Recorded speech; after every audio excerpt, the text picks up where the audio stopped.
최근 들어 수요일 점심 때 여기 같이 일하시는 교육자분들이 저한테 강도사님 오늘 점심 어떻게요?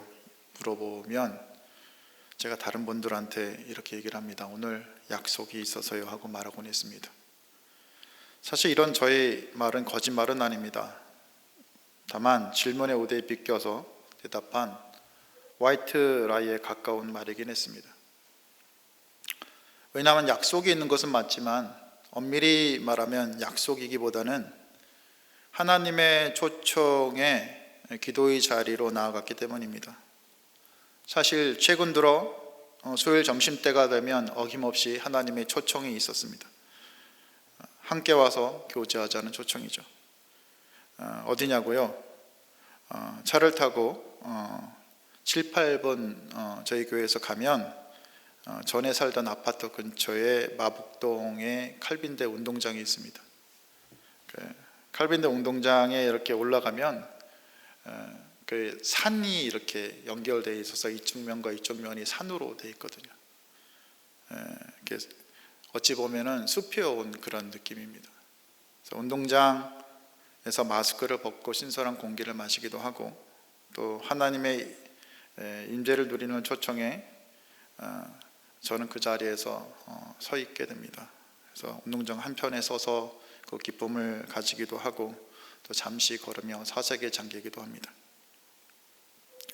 사실 칼빈대 운동장은 제가 근처 아파트에 8년 가까이 살면서 운동장에 걸어 올라 주님을 자주 만났던 장소였습니다.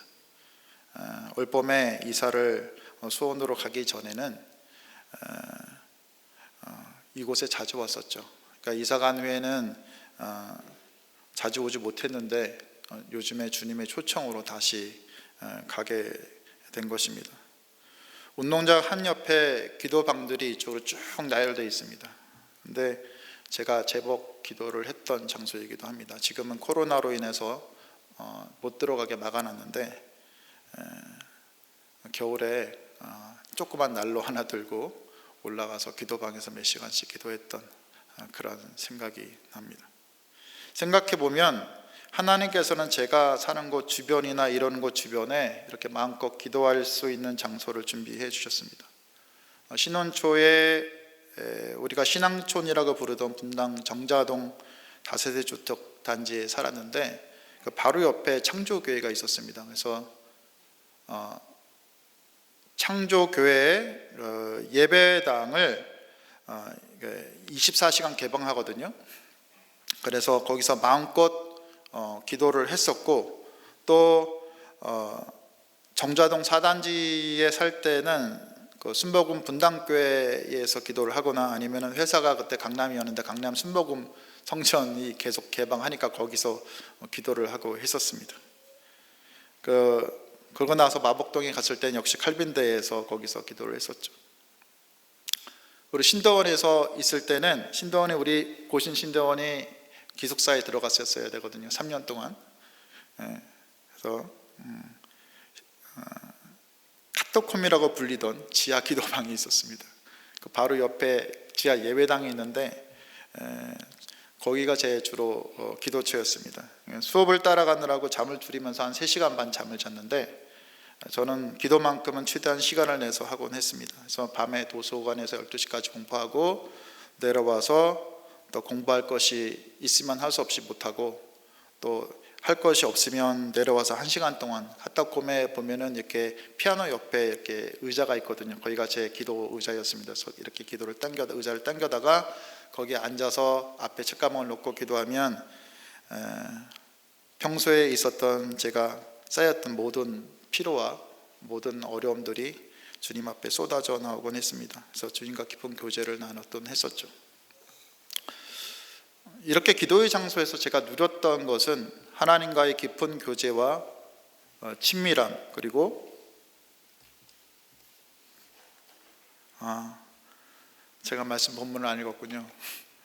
말씀 본문을 안 읽었어요. 말씀 본문이 제가 중간에 나옵니다. 나중에 하겠습니다. 죄송합니다. 제가 이렇게 정신이 없습니다. 그렇게 새로운 친밀함, 그리고 주님께서 주신 평안, 그렇게 새 힘을 얻곤 했었던 것입니다.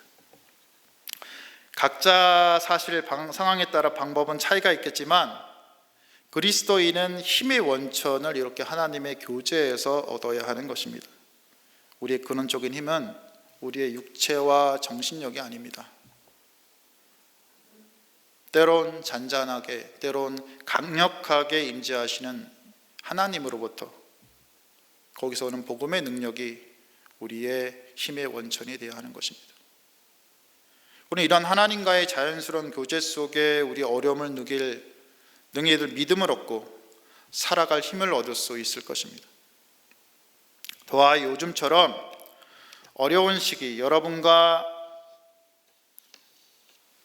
제가 이 코로나로 어려운 시기, 그리고 어지러운 일인 세상 속에서 살아가면서 우리 마음에 울려 퍼지는 이 어려움들 있잖아요. 그런 게 있다면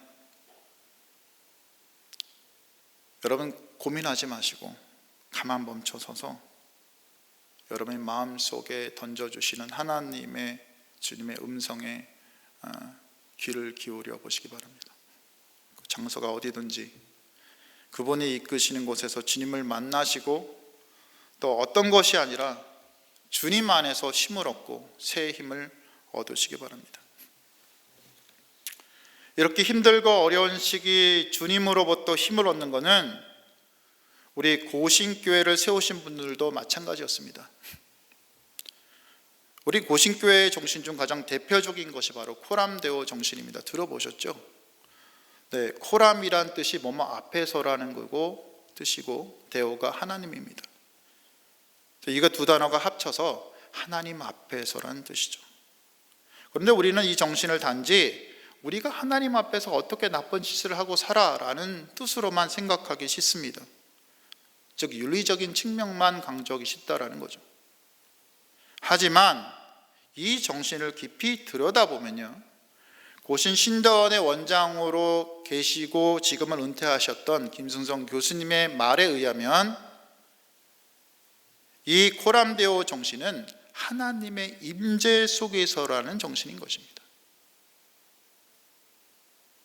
사실 초창기 고신의 지도자분들과 성도들은 한결같이 하나님의 임재를 사모하며 그분의 임재를 늘 의식하며 살았던 기도의 사람들이었습니다. 이런 코람데오의 영성은 신사참배 반대운동으로 옥고를 치르고 또 고려신학교의 초대 학장을 지내셨던 한상도 목사님이 주창하신 이 여주동행의 영성, 주님과 함께 행한다는 뜻이죠. 여주동행, 같이 할 주동행, 주님 주자 동행한다, 그렇죠?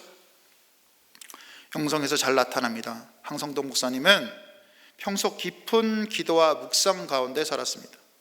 그러기에 사선을 넘나드는 극한 상황 속에서도 하나님의 충만한 임재 속에서 그분과 동행하며 지냈습니다. 목사님이 남겨놓으신 글이 있어서 읽어드리겠습니다. 목사님 글입니다. 한상도 목사님 글. 1940년 7월 3일이었다. 나는 경남 도경찰부 유치장에 구검이 되어 인생으로서는 차마 견디지 못할 어려움을 당하였다. 나는 그 어려움을 당할 때마다 사랑하는 주님께 나의 전 생명을 맡겼다. 아무리 어려운 일을 당하여도 우리 주님께서 나를 천당으로 데리고 가신다고 믿었다. 형사는, 그 당시에 일본 형사죠. 형사는 물론 나의 숨이 끊어지도록 어려움을 주었다. 그러나 나는 주님을 향하여 다른 세계에서 주님과 교제하고 있었다. 그러므로 나의 얼굴은 태연하였다. 평화의 세계를 참으로 맛보았다. 주님의 그 크신 사랑을 나는 그때 맛보았다. 그 사랑은 샘솟듯 하였다. 나는 갖은 어려움을 당하며 나의 몸을 자유로이 할 수도 없었다. 그때 주님께로부터 오는 한없는 그 사랑, 아, 나는 너무 감격에 넘쳐서 울어버렸다.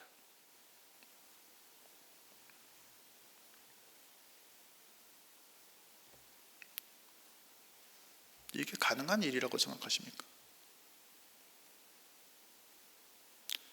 고문 한가운데 받고 있는데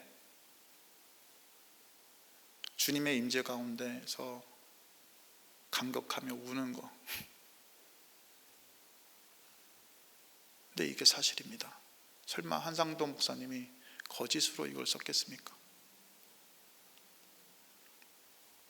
숨이 끊어질 듯한 고문을 받으면서도 이 폭발적인 주님의 임재를 누리고 주님의 사랑으로 감격의 눈물을 흘리면서 자신이 육체에 가해지는 고통을 가볍게 이길 힘을 목사님은 얻었던 것입니다. 목사님 고문을 당할 때 결코 기도 없이 자신의 힘과 의지로 그것들을 견디지 않았던 거죠.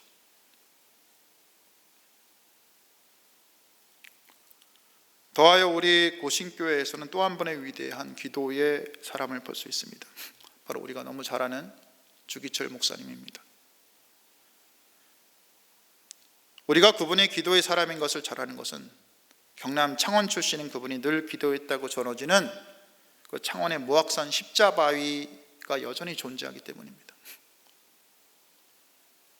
주기철 목사님은 부산과 마산 지역에서 사역을 하시다가 평양 상정교회에 초청을 받으셨을 때 그 십자바위에서 기도를 하신 후 하나님의 응답을 받고 산정교회로 가셨다고 전해집니다. 당시 매우 어려운 상황에 처해 있었던 산정교회였죠. 그리고 산정교회에서 신사참배에 반대하시다가 순교하시는 것입니다. 주기철 목사님이 심한 고문 속에서 옥고를 치르시다가 잠시 방면되어 나왔을 때 목사님이 산정교회에서 얘기한 거의 마지막 같은 설교가 제목이 뭐냐면 5종목의 나의 기도라는 설교입니다. 5종목의 나의 기도. 첫 번째가 뭐였냐면 죽음의 권세를 이기게 하옵소서라는 기도입니다. 잠시 읽어드리겠습니다. 목사님이 이렇게 설교하셨습니다. 주님은 나를 위하여 십자가에 달리셨습니다. 머리에 가시관, 손과 발에 쇠못질, 최후의 피 한 방울을 다 쏟으신 주님. 주님은 나를 위하여 십자가에 죽음을 치르셨는데 나 어찌 죽음이 두려워 예수를 모른다 하오리까. 다만 일사각오가 있을 뿐입니다. 십자가에 죽으시고 무덤 속에서 사흘 만에 부활하신 주님, 사망의 권세를 이기신 예수여, 저도 부활을 믿고 사망의 권세를 내 발 아래 밟게 하여 주옵소서. 사망아 죽음아 내 쏘는 것이 어디 있느냐. 나는 부활하신 예수를 믿고 나도 부활하리로다. 아멘 할렐루야.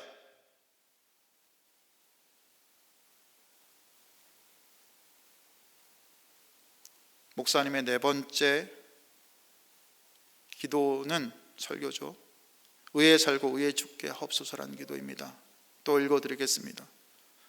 정몽주는 고려를 지키면서 선축구에 피를 뿌리니 나라를 사랑하는 사람들의 충의가 이러하거늘 그리스도인이 되어 주님을 향한 일편단심이 어찌 변할 수 있겠습니까? 아, 내 주 예수의 이름이 땅에 떨어지는구나. 평양아 평양아 예의 동방의 예루살렘아 영광이 내게서 떠나는도다. 물왕봉아 통곡하라. 대동강아 천백세 흘러가며 나와 함께 울자. 드리리다 드리리다. 이 목숨이 남아 주님께 드리리다.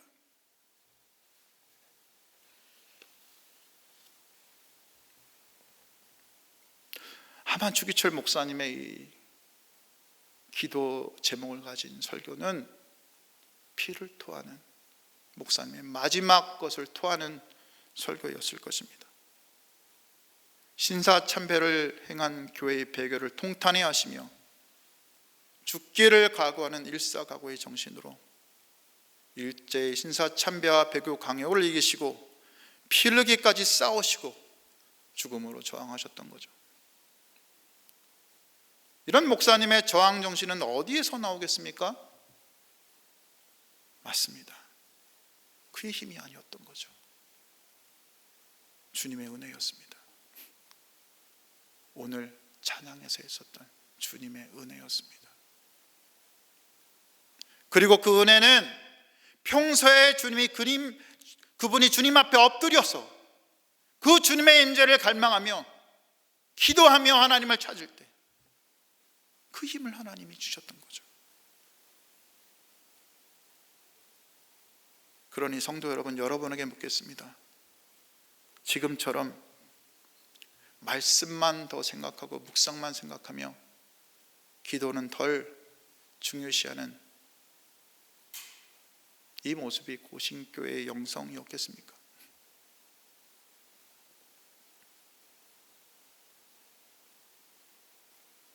아닌 것이요. 고신의 가장 핵심 정신이 코람데오이고 그 정신이 근본의 하나님의 임재를 구하는 정신이 있었다면, 주기철 목사님 역시 일사각오의 정신으로 죽음을 이길 힘을 주님과의 기도 가운데 구하였다면, 이 역사와 전통을 잘 아는 교신교회에 속한 우리들이 하나님의 임재를 구하고 기도의 시간을 중요하고 정말 나의 삶의 많은 것들로 생각하며 주님과 교제하는 것이 당연한 거 아니겠습니까? 말씀과 기도는 같이 가야 되는 것입니다.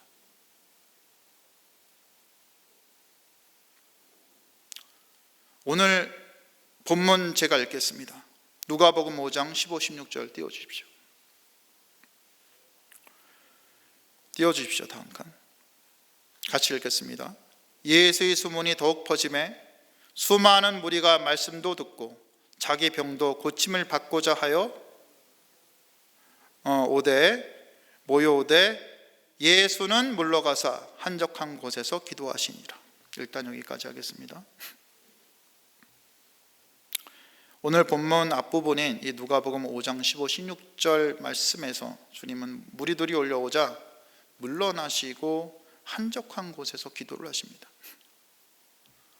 아주 평범해 보이는 이 말씀에서 우리가 발견할 수 있는 진리가 있는 거죠. 바로 무리들이 몰려올 때 물러나 기도하시는 예수님의 모습입니다.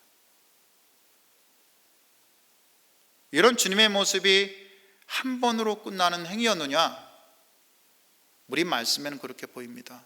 개역개정 성경이나 우리 성경에서는. 하지만 이거를 헬라어로 살펴볼 때 그 의미를 우리는 더 명확하게 알 수 있는데, 주님의 이런 행동은 반복적으로 이루어졌다는 것입니다.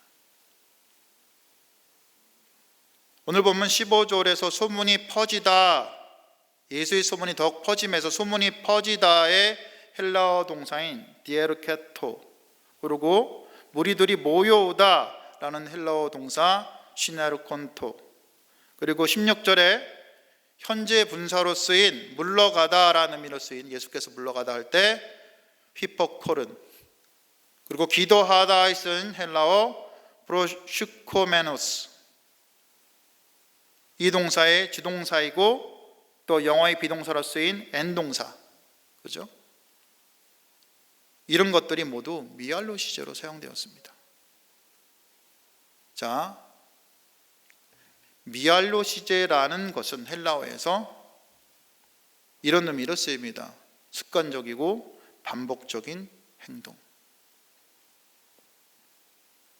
그러니까 예수께서는 사람들이 반복적으로 찾아왔을 때 반복적으로 사람을 피해서 기도하러 가셨다라는 거죠. 예수께서 그분을 찾아오는 무리들을 무조건 피하셨을까요? 아닐 것입니다. 주님의 사역이 사람들을 치유하고 병마와 억압에서 그들을 풀어서 복음을 전하는 것, 이게 예수님의 사역인데 무조건 피하지진 않으셨을 것입니다. 그러나 이 사람들을 고쳐주시기도 하시면서 또 어떨 때는 자신에게 찾아오는 이 불쌍한 사람들을 오히려 외면한 채 예수님은 떠나서 하나님과 교제하는 시간을 가졌던 거죠. 이 사실은 예수님께서 기도를 얼마나 중요하게 생각하셨는지를 보여줍니다. 우리 주님에게 가장 중요한 일은 기도, 즉 하나님 아버지와 가지는 끊임없는 교제의 시간이었던 것입니다. 또 초대교회 사도들 역시 이 기도를 통한 하나님과의 교제를 중요하게 여겼습니다. 사도행전 6장에 보면 사도들은 집사를 뽑죠. 뭐 하기 위해서입니까? 구제 사역을 담당시킵니다. 그리고 자신은 뭐 합니까? 오직 기도하는 일과 말씀 사역에 힘쓰니라. 사도들은 자신이 할 일이 말씀 사역이라고 얘기를 했습니다. 그런데 정작 얘기할 때 기도하는 일과 말씀 사역이라고 얘기를 하는 거죠. 왜 그랬겠습니까? 어떤 말씀 사역도 어떤 행위도 기도가 앞서야 한다는 것을 사도들은 알았던 것입니다. 말씀을 가르치고 전하는 것이 굉장히 중요하죠. 그게 사도들의 사역이었으니까. 하지만 그보다 더 중요한 것이 하나님과 친밀한 교제와 사귐을 통해서 주님의 뜻 안에 거하고 그 임재 안에서 힘을 얻고 그 힘으로 말씀 사역을 했던 거죠. 오늘 본문 누가복음 6장 12, 13절 다시 띄워주십시오. 같이 읽겠습니다. 이때 예수께서 기도하러 하시러 산으로 가사 밤이 새도록 하나님께 기도하시고 밝음에 그 제자들을 부르사 그 중에서 12를 택하여 사도라 칭하셨으니. 이 말씀이 있기 전 주님이 처한 상황은 본문 6장에서 볼 때 서기관과 바리새인들이 주님을 대적하고 고발할 증거를 찾고 있을 때였습니다. 이 어려운 시기에 집중적으로 기도하기 위해서 주님은 산에 오르셨던 거죠. 그 주님의 기도는 아마 초저녁부터 시작됐을 겁니다. 그리고 다음날 밤이 새도록, 그리고 기도하시고 밝음에 하겠습니까? 햇빛이 뜰 때까지 밤새도록 기도하셨던 거죠.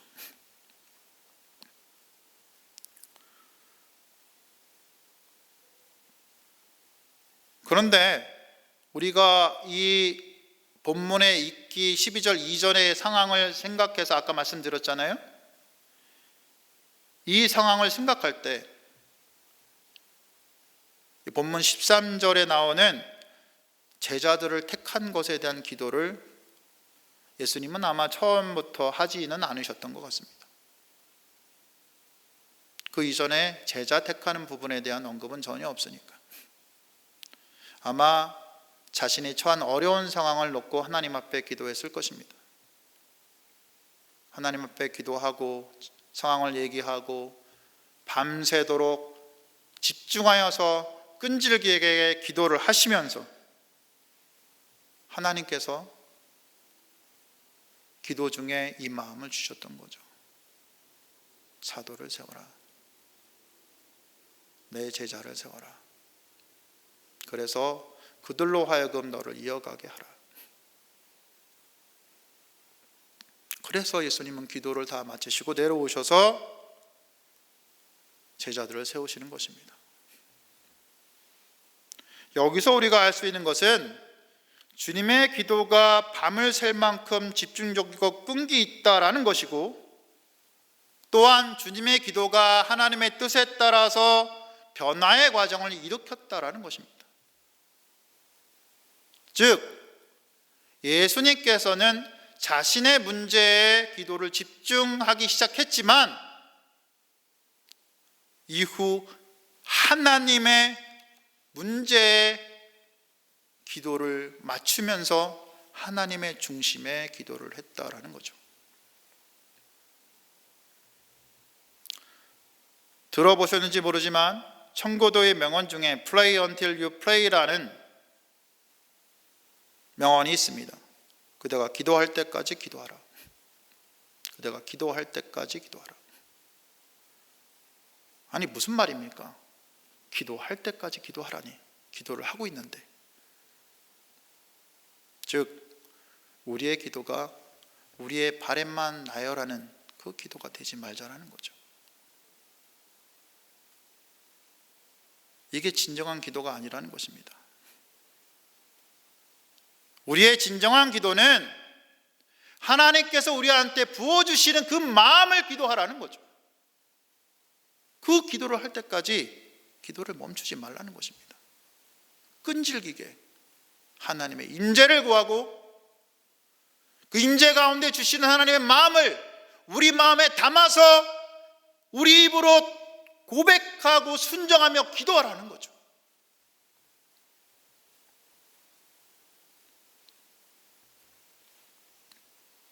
우리 심령에 속삭이시는 주님의 음성을 기도 중에 들으라는 겁니다.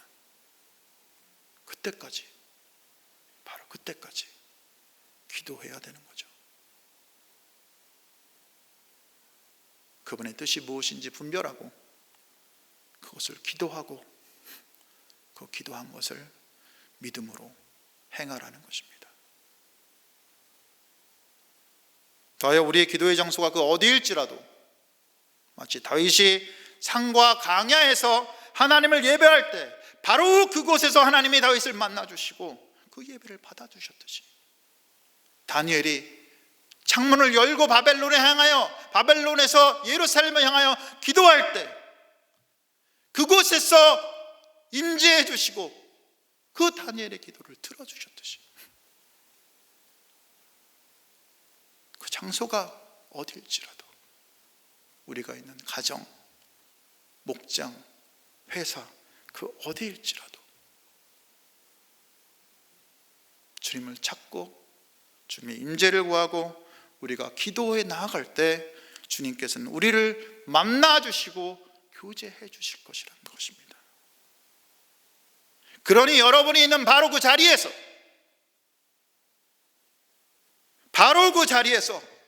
주님께 기도하십시오. 그리고 주님을 예배하십시오. 주님께서 주시는 그 마음을 우리 가슴에 심고 들어보고 우리가 변하여서 우리가 진정 하나님의 사람으로 이 땅을 살아가는 자들로 그렇게 살아가시기 바랍니다.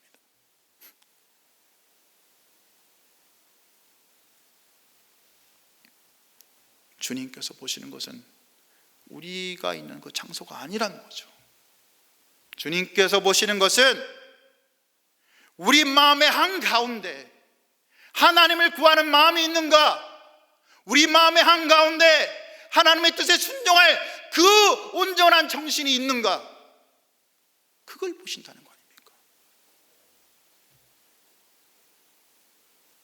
그러니 삶의 자리에서 주님을 구하며 주님의 임재 가운데 주님과 교제하며 주님이 주신 힘으로 주님의 뜻에 따라 살아가는 여러분이 다 되시기를, 정말 그렇게 되시기를 주님의 이름으로 축복하며 기도하였습니다.